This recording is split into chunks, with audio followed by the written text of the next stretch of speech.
Como veis, estoy un poco más tranquila y más limpia, ya no tengo churretes. Ahí quería empezar yo con los directores Alfonso Albacete, Miguel Bardem, David Menkes, autores de esta locura que acabamos de ver y de la locura en la que entramos todos. Y yo creo que se merecen los espectadores que expliquéis ese final, cómo surge ese final, porque no existía, porque era otro, y qué tenía yo por los morros, que quiero que quede muy claro. Hombre, yo creo que el final fue un homenaje a Cayetana. No, totalmente, ¿no? Yo recuerdo fue un final que escribimos a medida que fuimos haciendo la película, ¿no? Y fue un poco el personaje de Mónica, el que interpretabas tú, era un poco el que llevaba el hilo conductor de la película, ¿no? Entonces queríamos que el personaje de Mónica terminara como muy alto dentro de la película, ¿no? Sí, no queríamos un happy end ni nada por el estilo, entonces queríamos que se viera toda esa rabia que tenía la película, que saliera ahí al final, ¿no? Queríamos redimir a Mónica. ¿Cómo surge ese final? A ver si os acordáis, yo me acuerdo, pero pues... no quiero... ¿Cómo surge? ¿Cómo fue? Estábamos ensayando en casa de...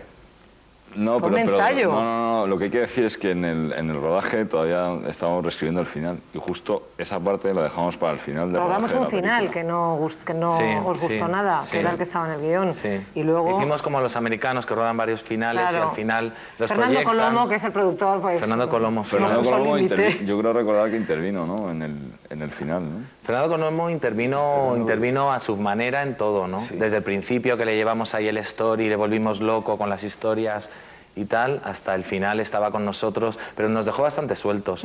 Él decía que era una película de extraterrestres, porque él no entendía muy bien lo que pasaba ahí, ¿no? Pero le gustaba, se arriesgó y nos apoyó. Y Beatriz de la Gándara estuvo mano con mano. Y Beatriz de la Gándara, y Estuvo además, siempre ahí. claro, Beatriz de la Gándara allí, luego nos hemos recorrido con Beatriz los festivales de todo el mundo. De los pueblos de España. Bueno, esto, perdón, que yo vuelva a lo de antes, ¿esto qué era? ¿Leche condensada? Era leche condensada, bueno, tú Porque lo no me sabes, acordaba. tú la Tú lo chupaste, puedes tú decir, ¿no? sabías. Sí, pero no sabía si era Sanex o leche condensada, no me Sí, acordaba. leche condensada. Era leche condensada. Sí, de esa de tubo. Sí, vamos, que... Sí, sí.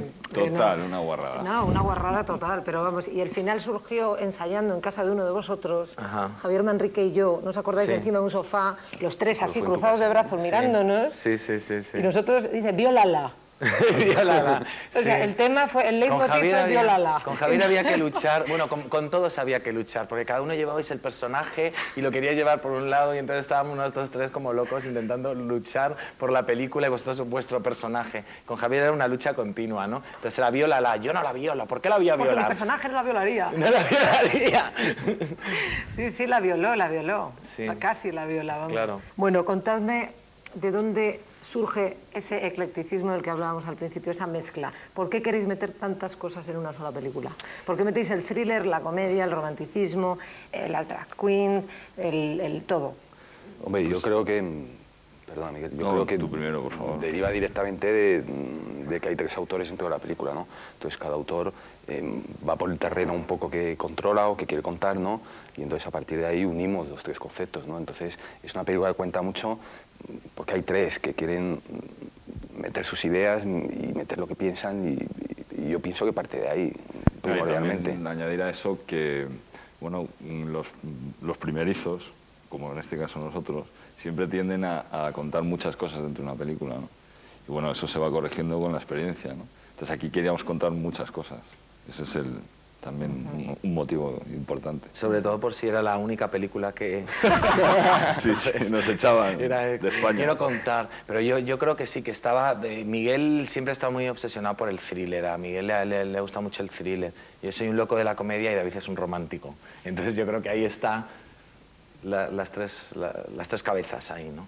Mónica era tuyo, Yeye tuyo y María tuyo, ¿no? Bueno, Creo recordar, vamos. era mío de cada uno, no, al principio sí, ¿no? Porque partimos de la base de que cada uno se inventaba un personaje femenino, ¿no? Pero luego hay colaboraciones de todos, ¿no? Y lo pedante de un personaje, pues el otro lo quitaba, ¿sabes? Eso es lo bueno que tiene. Pero vamos, Yeye era suyo, ¿eh? Yeye era suyo total, vamos. ¿Y tú de quién eras? De Sí, Alfonsito. Sí, lo del quizá el meter a Mónica, una camarera de por la noche, ¿no? Pues sí, yo que había trabajado por la noche, en una época difícil, con copas y tal, quería reflejar un poco eso. Pero no significa que yo sea como el personaje. Yo me he pasado un par de años diciendo eso también. Yo no soy como Mónica, yo no soy como Mónica, porque Hombre, claro, algo de Mónica tienes. perdona, luego hablamos tuyo. El plano 8... Eso es tuyo, mío, claro, tuyo, eso es mío y de Mónica, lo compartimos. Sí. Y el plano de la barra también. También. Eso es una cosa que vamos, tengo que dar todo lo mío. Y hablando del plano de la barra y del plano 2 o 3, ¿quién es el culpable de tratar el sexo a bocajarro de una manera tan abierta, tan desinhibida? Y bueno, pues yo creo que el plano de la ducha o la secuencia de la ducha sorprendió mucho a mucha gente. No se había tratado así dentro de las películas españolas últimamente. Ya, yo ahora que lo he visto, el plano de la ducha me parece muy fuerte, ¿no? O sea, me ha sorprendido a mí. ¿Fuerte? Pero es lo que decidimos, ¿no? Si hablábamos de la homosexualidad, queríamos enseñar la homosexualidad como tal, cosa que nunca se había enseñado, ¿no? No sé, por ejemplo, en la secuencia de la ducha, Juan Bardén, que hizo la música, que hizo una música fantástica para la película, repitió esa música como 4 o 5 veces porque siempre le daba un tono... Dramatismo y sí, un tono como dramático y tal, y nosotros queríamos que tuviera un tono como de... algo como... Vitalísimo. Vital. Y la polémica de la vena kinesia, perdón por las marcas, pues fue algo también que surgió allí con los actores y todo esto, que luego ha sido muy criticado, si se usaba o no se usaba preservativos y no sé qué. Ha sido ¿Es verdad que surgió esa polémica muy luego? polémico, pero no pretendíamos en ningún caso ser polémicos, sino mostrar las cosas, ¿no? ¿Tuvisteis algún problema con los actores a la hora de rodar secuencias? No, yo creo que esa secuencia partió mucho de la vida de los actores y nos dieron todo en todo momento. Gustavo Salmerón y Javier Albará hicieron esa escena a muerte y en un momento todo lo contrario, ¿no? Todo lo contrario. Recuerdo que tuvimos una reunión con ellos dos y nos dijeron: o rodáis la escena como realmente está en el guión y como está en el storyboard, o no hacemos la película, porque decía Javier Albará, es que es mi secuencia y yo quiero hacerla bien. Entonces fue una ayuda total de los dos. Yo decir que las secuencias de sexo a veces son complejas, sobre todo porque de pronto se ruedan a las 10 de la mañana y con la legaña. Yo me acuerdo que la secuencia de la barra con Nacho eran las 9:30 de la mañana y era como buenos días a la barra, a hacer aeróbic. Entonces, pues de pronto, que luego se ve con otro contexto y en otro entorno, pero rodarlo es muy frío. Bueno, pues siempre tenéis la delicadeza de que se quede la menor parte del equipo posible. En la escena de la ducha había un público fervorecido al lado del Sí, combo. al lado del combo estaban todas las chicas. Ellos todas ni las siquiera, chicas. ¿no? Ellos ni siquiera se fue la gente del equipo para rodar esa secuencia. No, estaban ellos... todas las chicas en el combo completamente entusiasmadas. Sí, las chicas se fueron del Y baño. luego, además, fue la primera secuencia que cuando terminó hubo aplausos. Y estaban todas las... No me extraña. Bueno, está claro que el frenesí casi siempre ataca de noche. Cuando la luz desaparece, entran en acción los tacones, el maquillaje, el sexo, las drogas, la música. La marcha total invade las noches del último cine español. ¿Quién quiere un tirito? ¿Tirito? Primer. Segundo.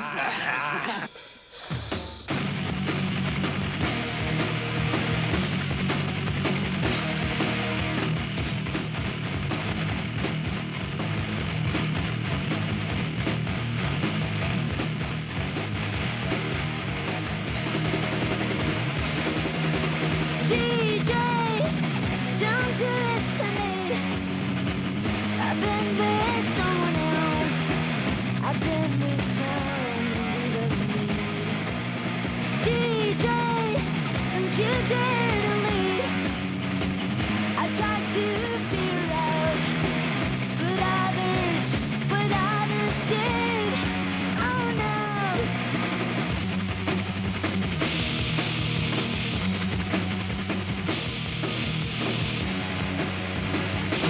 Slow down a bit, it'll take us. It's not what it seemed to be. Slow down a bit, it'll take us. Bring high negativity here.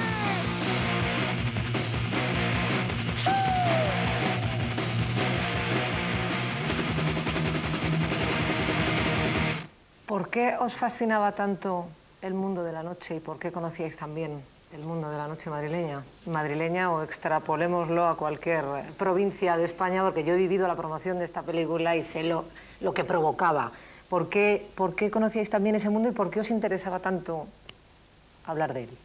Nos interesaba más que hablar del mundo de la noche, hablar de las relaciones, hablar de los jóvenes, hablar de lo que estaba pasando. Era lo que nos interesaba. Y realmente los jóvenes, pues sí, dejan su casa, dejan sus padres, tal, y tienen como otra vida cuando salen por la noche, ¿no? Y era un poco eso lo que contábamos, ¿no? Sí, pues luego también la película está contada a través de personajes de 3 mujeres, ¿no? Que buscan desesperadamente el amor, ¿no? Cada una a su manera y con sus armas, ¿no? Y yo pienso que el contexto ideal era la noche, ¿no?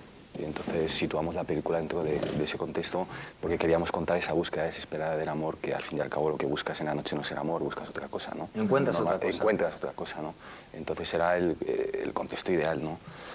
Por el día pasan otras cosas. ¿Estabais muy familiarizados con la marcha nocturna? Yo he de confesar que soy el que menos estaba familiarizado con ella. Bueno, a ver, por No, alusión. Miguel se familiarizó a partir de... Me solté la melena. No, investigaste.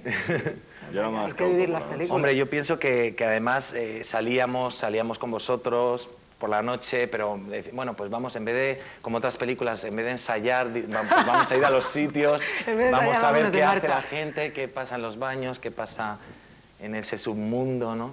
¿Qué pasa? Y lo investigamos con vosotros, totalmente. Totalmente. ¿Y qué pasa en los baños? Cambio de tema. ¿Cómo os organizáis para escribir el guión?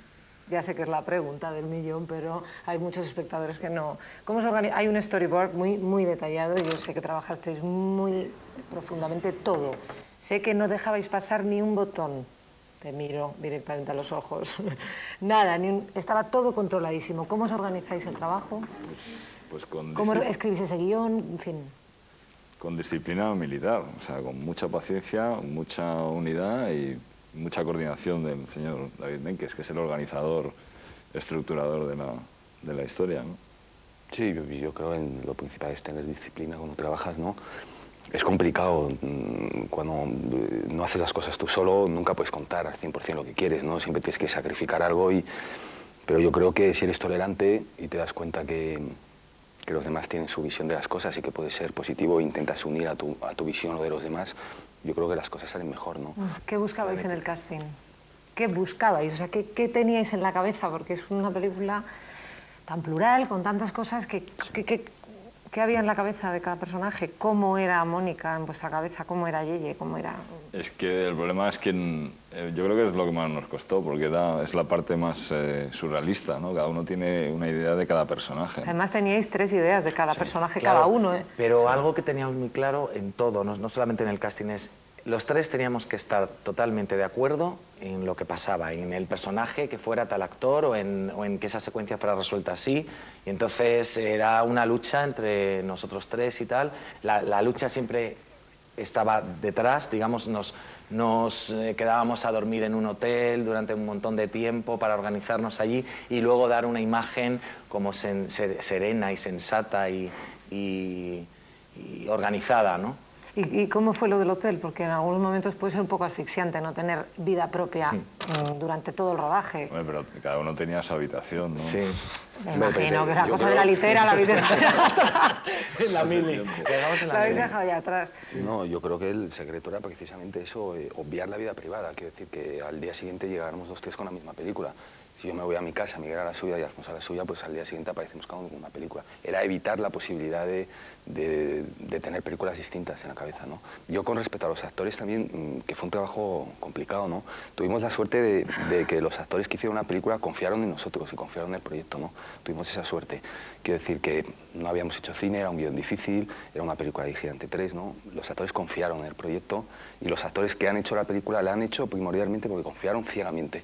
Yo me acuerdo cuando tú apareciste en la oficina, apareciste convencida de que tú querías hacer Mónica y eso era Yo muerte, es que leí ¿no? ese guión y dije, qué personaje, lo entendí tan claro cómo era esa tía, lo entendí tan claro que por eso llegué con esa convicción de decir, esta tía es así, así, así, no sabía si la veíais así o no, pero yo lo vi claro.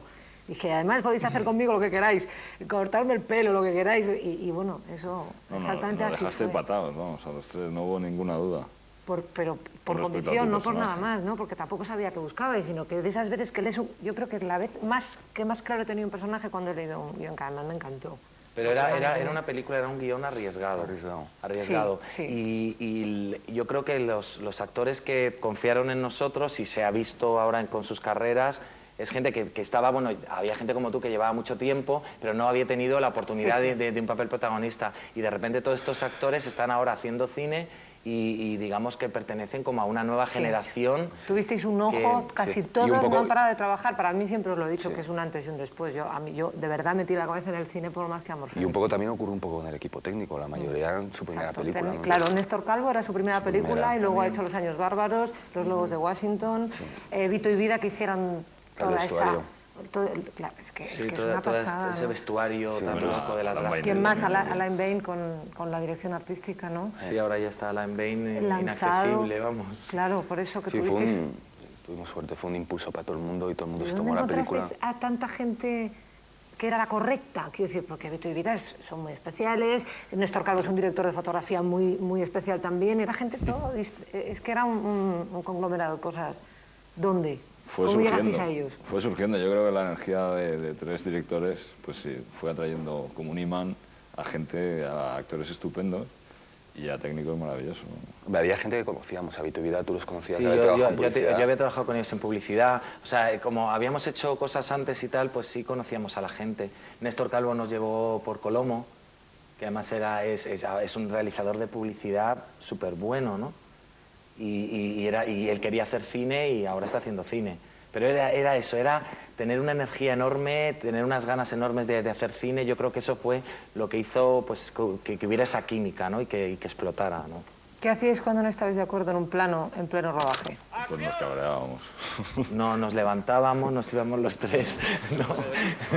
Cuando os han puesto cerca de Almodóvar, ¿qué os ha pasado por el cuerpo?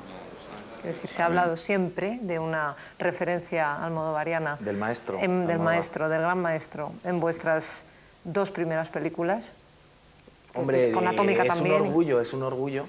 Por un lado es un orgullo y por otro lado, pues cuando ya te llamaban sobrino nieto y te insultaban. Primo hermano. Y primos hermanos y no sé qué. Pero yo creo que aprovechaban un poco, porque yo no sé qué pasa en España con Pedro Almodóvar, que la gente todavía, los críticos y todavía no está considerado como en el resto del mundo siendo un maestro como es. Entonces, pues yo creo que aprovechaban las críticas de nuestras películas para meterse con él y es una cosa como absurda, ¿no? Pero vamos, yo creo que como no tiene absolutamente nada que ver el cine que hacemos nosotros con el que hace Pedro Almodóvar, ojalá fuera a No ver... tiene nada que ver, pero nadie había tratado a lo mejor la noche o determinadas cosas... Sin pelos en la lengua. Claro, O sin pelos en la lengua, exactamente igual que Pedro. Y de todas maneras sí es verdad que Pedro estuvo, no es que estuviera ahí, pero sí siempre simpatizó con el equipo de Más que Amor Frenesí y siempre estuvo cerca de nosotros, ¿no? Cuando se estrenó la película, cuando siempre estuvo cerca, siempre estuvo con cariño. En este país siempre tienden a la necesidad de encasillarte, ¿no? Entonces tienen el baremo de Pedro, entonces, esta película pues frenética, con color, que dicen las verdades y tal, pues venga, esto es aquí a Almodóvar, ¿no? Sí, quizá también la presencia de Vivi. La presencia de Vivi también, claro. De Vivi quizá también impulsó ese... Sí, Vivi, que una actriz que creyó también A tope. en el proyecto y que se arriesgó con un papel que era madame lesbiana corruptora de menores. O sea, Todo junto. Todo junto, todo junto. Y la verdad es que es maravillosa, Vivi, creyó en nosotros y... Sí, nos regaló no solo el trabajo, sino una amistad Enorme. eterna. Ya lo sé, sí, sí. Bueno, vosotros siempre habláis de chicas. Siempre habláis de chicas juntos y por separado. En Más que Amor Frenesí, en Atómica, en Sobreviviré, en La mujer más fea del mundo. ¿Qué pasa con las mujeres? ¿O qué pasa con los hombres? ¿Que no os interesan nada? Hombre, a mí me interesan las mujeres, entonces, no sé, me parece un ser humano maravilloso, ¿no? Y muy atrayente. Entonces, todo lo que sea meterse dentro de la mujer en todos los sentidos me parece interesantísimo. Esa matización ha estado muy bien. Bueno, ¿y vosotros? No, a mí me interesan hombres y mujeres, por igual, ¿no? Yo creo que hablar de mujeres te permite hablar de un mundo... Puedes poner en boca de una mujer, puedes poner cosas que en la boca de un hombre no puedes poner. La mujer te permite fantasear mucho más que un hombre, ¿no? Sí, sí. Eso opina Eso David. opino yo. Hombre, yo pienso también que la mujer es mucho más desinhibida, ¿no? En las reuniones de amigas donde se suelta de todo, eso con los hombres no suele ocurrir. Pues Es mucho eso más... es, no sabéis lo que os perdéis, porque es la gran terapia. Sí, a Sí, mí ¿no? siempre me ha causado... Salir a solas, eso es lo mejor del mundo, vamos, hablar ahí a bocajarro. A mí siempre me ha causado sensación cuando se van las chicas o las mujeres al baño juntas. Me gustaría ir detrás de ellas y espiar lo que hacen. El baño tiene una gran presencia en este coloquio, Sí. como habéis visto. Bueno, La mujer más fea del mundo, la primera película en solitario de Miguel O se merece a Penélope Cruz.